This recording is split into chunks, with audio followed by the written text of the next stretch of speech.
The idea of using forgiving golf clubs to me is an interesting one. Is it factual? Is it correct? Or is it one big marketing ploy? In today's video, I have two sets of irons, one of which I am absolutely petrified by, and one of which makes me feel a whole lot better about golf, my abilities, and, well, life in general. You see, these two sets of irons couldn't be any more different. We have the Cobra Forged MB RF irons. These things are absolutely awful. I mean, to be fair, they are gorgeous to look at, but looking down at them, they strike fear into the hearts of even some of the best ball strikers in the world. I also have the Tour Edge Exotic C722 Vibracore irons. These things are jam-packed full of technology. They are designed to help you get the ball airborne really, really easily, and they just look, well, wholesome and friendly. They also feature slightly different yet similar shaft options. So in the blade irons, I have ABS S-Taper 130 shafts, general steel, and they feel fantastic. However, in the forgiving irons, I have the Fujikura Ventus shaft in stiff graphite, and this for me is going to be a really interesting test because I haven't just got these 7-iron versus 7-iron, 4-iron versus 4-iron, pitching wedge versus pitching wedge, because one of the big differences in these clubs is lofts, and that's what I wanted to test in today's video. When all these manufacturers are saying you need forgiving golf clubs, you need your golf clubs to go further, is it just a case of the number on the bottom of the club, or is it a case of actual forgiveness? So you'll see I've got 8-iron in the big club, 7-iron in the small ones, 6-iron in the big, 5-iron in the small, pitching wedge in the small, and gap wedge in the big. Now, shaft length is slightly different. You'll see that we have about 1/4 of an inch just on this pitching wedge because it is obviously a slightly longer club. That's going to give us a longer lever system and slightly more club edge speed and more ball speed, but is the forgiving iron going to make up for that with its forgiveness on mis-centered strike? We're going to talk through it out on the golf course. We're also going to hit some in the studio to see just what the differences in numbers are. I'm going to kick things off from 130 yards. This should be just a nice pitching wedge for me. I mean, looking down at these two clubs, just take a look at how these make you feel. The pitching wedge for me fills me with fear, even though it is only a short shot. You can see we've not got a lot of blade length, we've got hardly no offset at all, and that top line is really, really narrow. And then we look at the gap wedge in the Tour Edge, a little bit more friendly looking. Some people would think that looks a little bit ugly, but for me, guys, I know which one I would want to look down at if I was playing in something that meant more than just bragging rights, I suppose. And even for bragging rights, realistically, I'm going to go Cobra MB to start with.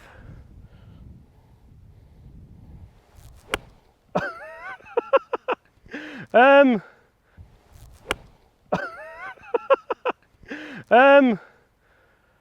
we'll leave that in. It's not the best start. And that for me is what worries me about clubs like this. I'm a PGA professional. I hit good shots. I'll show you some like that. I mean, come on. Did you see that ball? And I hit bad shots.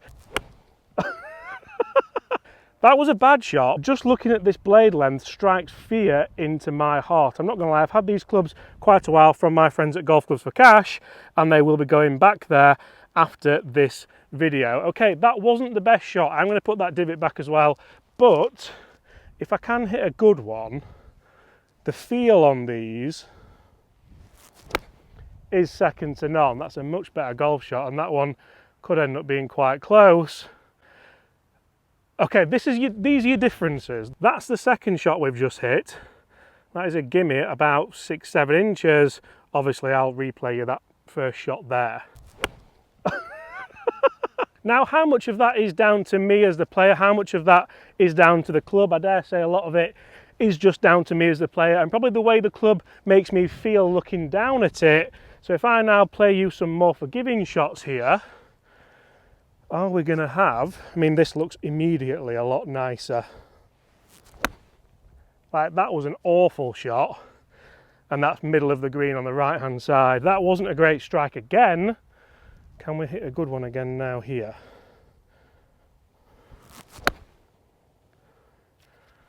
See, I can hit good shots with both.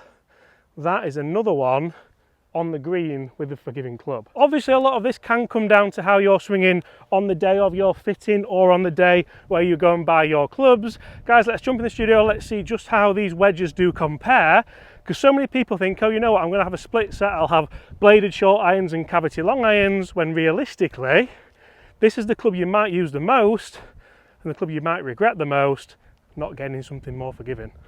Okay, so we're now here on the Golf Swing Simulator and I have the Cobra pitching wedge, which looks absolutely tiny and petrifies me. And we have the Tour Edge Exotics gap wedge, very similar in loft, slight difference in shaft length, but how forgiving is that Exotics really going to be? And how unforgiving is this Cobra really going to be? I've got a flag out there at 131. That's around a nice pitching wedge for me. I don't feel like I need to try and hit it too hard. That one's gone 130.46, so we'll take that for consistency levels all day. The big thing I'm looking for here is consistency. It's not how far can I hit these clubs. That one was nicely out in the middle though. We'll take a bit of that. This looks like a butter knife down at the ball. It looks absolutely petrifying. And that was another pretty nice strike. That should be fading back nicely towards the flag. That was a little bit higher. It's pitched, you see there, that's pitched 124. It's still got 128, but very, very difficult to get consistent numbers from these clubs. You can see, I mean, look at the top line and look at the blade length there. It is absolutely tiny, absolutely no offset whatsoever as well. And I'm just quite thankful that I am swinging pretty well today, because that's going to have a huge impact on how these clubs do perform. Again, that one's just carried the bunker, 125 yards. Let's move on now to the Tour Edge Exotics. Immediately this looks a lot bigger. It looks very similar in loft because it's a tiny bit shorter in the shaft, but I feel like I can almost not have to hit this as well. That's going to be a little bit short actually. That's way short.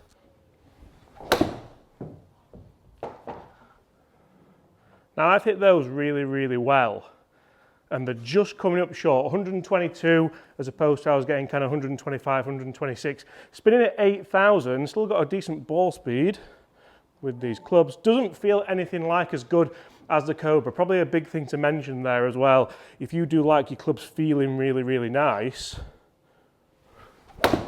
then these really forgiving clubs probably aren't for you. Three very similar golf swings there, and that's again just short, so showing you that club length and shaft length here is playing a huge role, not so much loft and not so much forgiveness, although I have hit those pretty well, so I don't need to worry about forgiveness too much so far, which you would expect with a golf pro with a wedge. Let's get back out there. Okay, so back out here on the golf course in the elements, we have mid-irons 7 and 8.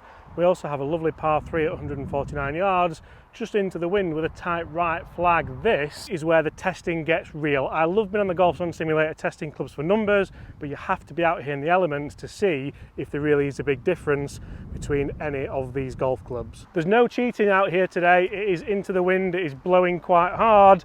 You basically need some good golf swings. Excellent golf swings with this. We're going to kick things off with a Tour Edge this time and just mix up the order. To keep it nice and fair, I'm just going to aim middle of the green. We're playing about kind of 155 there. It's lovely blade length on this Tour Edge, nice and appetising. See, that was toey and that's going to be middle of the green. And that's a huge factor in exactly what you're going to be looking at. Is it going to be good when you don't quite strike at your best? Today's test isn't about how well can I hit these clubs, it's almost how bad can I hit them and still get away with it. We'll go at the flag with this one. Come on, just a nice swing. Yeah, that is lovely. Be the club. Right a bit. I think that's a good number. That's a good number. Again, it wasn't the perfect strike.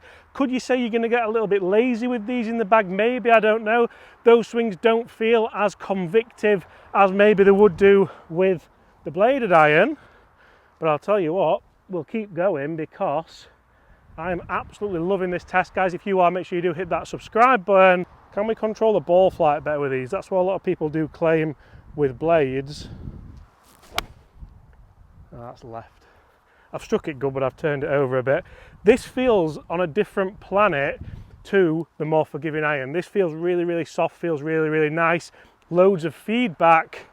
Shame that one went left because it was a gorgeous strike. Okay, final shot then. We're going to go inside and test more of these clubs. Come on, James, let's have one at the flag. We've not really misstruck many of these blades yet. Again, I feel more focused over this. I pulled it again. I've just realised that I've said we've not really misstruck any of these, and I shanked the very first shot. They're all going to be on the green, but I think the best shot I've hit is with the forgiving iron.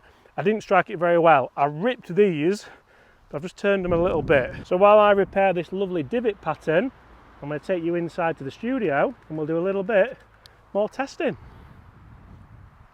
Okay, you join us back here in the studio and we have an 8-iron, which is potentially the most forgiving 8-iron ever, as already mentioned, and a 7-iron, which is very similar loft to this 8-iron. And looking down at these, they look totally different golf clubs. There's about ½ inch difference in shaft length. I noticed that did help with the pitching wedge. I'm going to go exotics first this time, just try and match it up a little bit and mix it up a little bit even. Now, which one would you play, guys? Get in the comments below and let me know.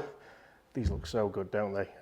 Not so much down at the ball, but bag appeal, oh yeah. Right, well, 164 out. Again, that for me is a pretty good 7-iron. This 8-iron is strong lofted. There's loads of forgiveness.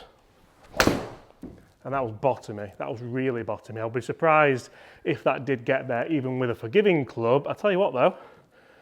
That landed 164 yards. That went the exact distance, and this is the sort of thing you do get with a really forgiving club. I would be surprised if I put that swing on the 7-iron, which we might try and do in just a second time, if that would go the distance. That's gone the perfect yardage.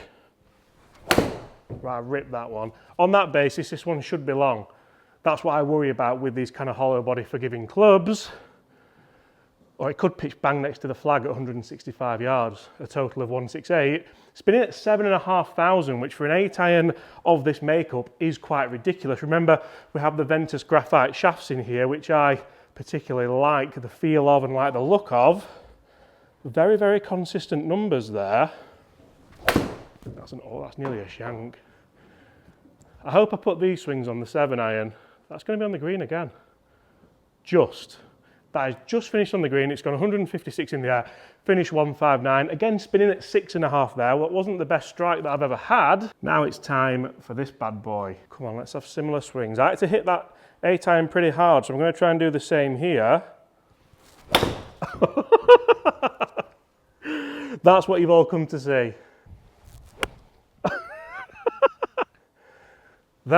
Oh, it's landed on the rock though. We've got a chance. So numbers-wise there, that's carried 137, it spun at 5,000.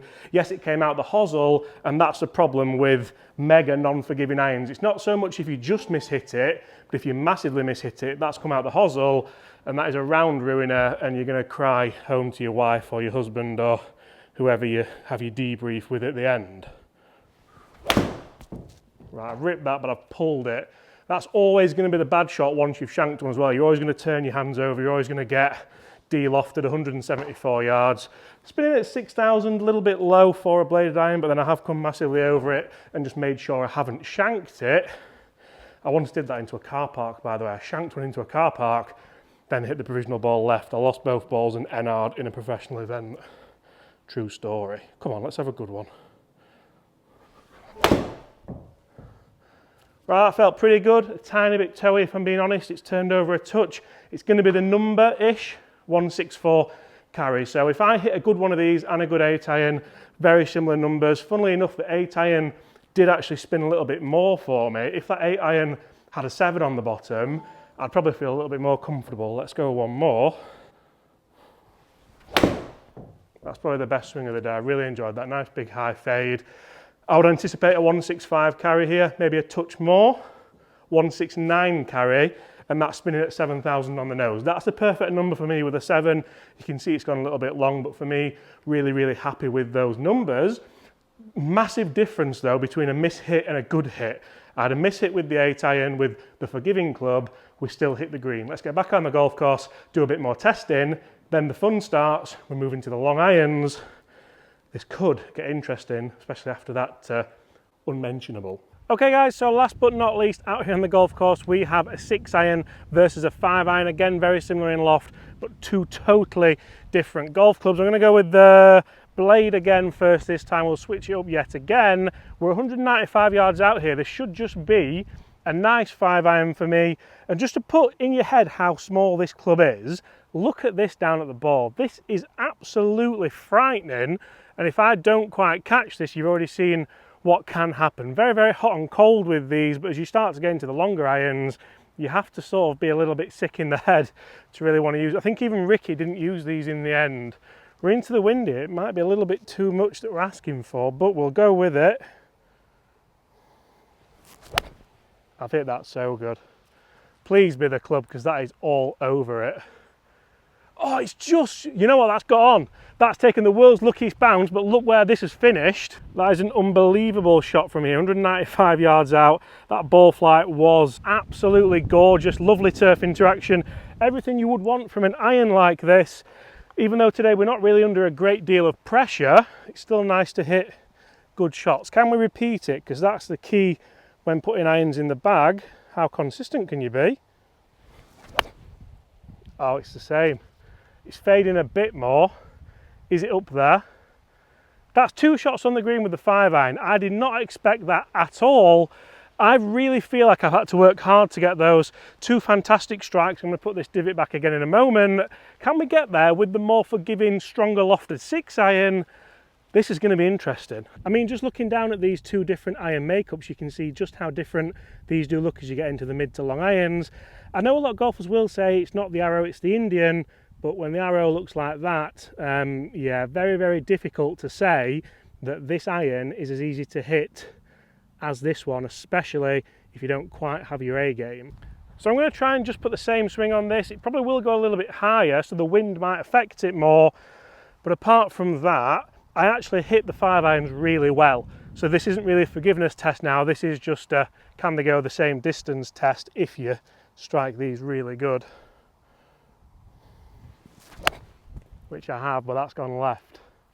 See, that's the only thing with the offset on that, it's just gone a bit left on me. I'd say that's flag high. It's going to be a difficult shot over the bunker. Definitely a shallower divot there as well, which is worth noting.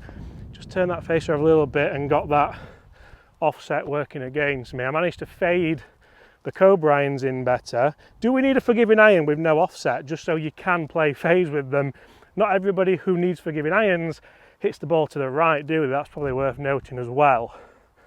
Right.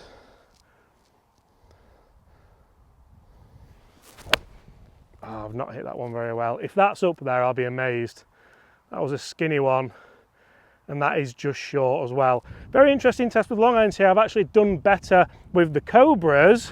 Let's jump in the studio and see just what the differences are with these clubs. Okay, Operation Do Not Shank This Ball is in progress. We have the Tour Edge Exotic 6-iron and we have the 5-iron in the Ricky Fowler irons. I'm going to move us back a bit here on the Golf Sun Sim. How far back? 185 5-iron. I'm going to go a little bit further. I'm going to go 196. I'm going to really try and get hold of this. I should be able to just about get there with the 5. The 6-iron obviously is a strong loft. It is more forgiving. But these are the shots you're almost thinking about taking on the course, so you need to be able to know if you can get there. I've hit that hard, it's a little bit bottomy, it's left. Again, we're looking at dispersion here, not just ball speed, not just distance. The distance is absolutely perfect at 195, but that's no good for my hay fever, even in here on the Golf Sun Simulator, because as you can see, it is in the rough. Come on, let's go. Start it right maybe, and move back. Right, that's as good a swing as I've got. Moving left ever so slightly. And for me there, these are where these irons do kind of come into their own. That's got there, that's a 191 carry, spinning at 5.4, so really good numbers. And I suppose if you do just have a good golf swing and you start playing well, you can enjoy these. Let's go one more, then we'll see if we can get there with the 6. Does it make a difference to you guys that it says 6 or 5 on the bottom, even though the lofts are quite similar and the makeups are totally different when it comes to forgiveness? Let me know in the comments. Another good swing. That felt a little bit heely, I'm not going to lie to you. And I do start to edge towards that hosel a little bit. There's your problem. Front bunker, 187. All of a sudden, it felt okay, but I knew something wasn't quite right. We've lost ball speed, we've lost distance. If we can hit this green now with 3 of the 6 irons, that are pretty much the same as this 5-iron, this test sort of is coming to an end, isn't it? Let's have a look. I mean, looking down at these clubs now, again, there's ½ inch difference in shaft. I'd be really interested to put the same shafts in here and see just what we do get. Bit more offset on here, massive blade length, thick top line. I can probably hit this harder and get away with more. Like that. It certainly didn't feel good. It's gone higher than the 5 as you would anticipate. Is it going to be the number? It is. It's 195. It's the exact same number that I got with the 5 iron. Spinning at 5.3. Remember the 5 iron was spinning at 5.4, the Cobra one. So numbers wise, we're getting very similar numbers even in regards to spin rate. A lot of people say they don't use these irons because they can't control them. Whereas really, you can control them. That's going to be all over the flag. Is it there? Go on, just go a bit. God, it's going to be short. Go, go, go. 185, that spun up a little bit. It was a good strike actually, just the makeup of the club. I think I must have to keep these lower down to get the distance from them. You can see how high that's gone here on the Golf Zone monitor. So the 5 iron there was better for distance. I played a lovely draw on that one. Keep coming back. Go on, go on, go on. Oh, it's exactly the same. So for me, the spin rate just jumps up a little bit too much with these at times. Pretty good numbers though altogether, 185. Notice how these are more online as well. We haven't shanked one and we haven't put one in the rubbish. That is awful. That's the one I want to test on the Cobra because that hasn't even come out of the grooves. That was toey. We've lost a little bit. Guys, let me know what you think in the comments. Which one would you use the most forgiving irons in the world or the least forgiving irons in the world? And would you just not have numbers on the bottom of these clubs, just have distances instead? Thanks for watching, guys. Smash that subscribe button. See you tomorrow. Bye.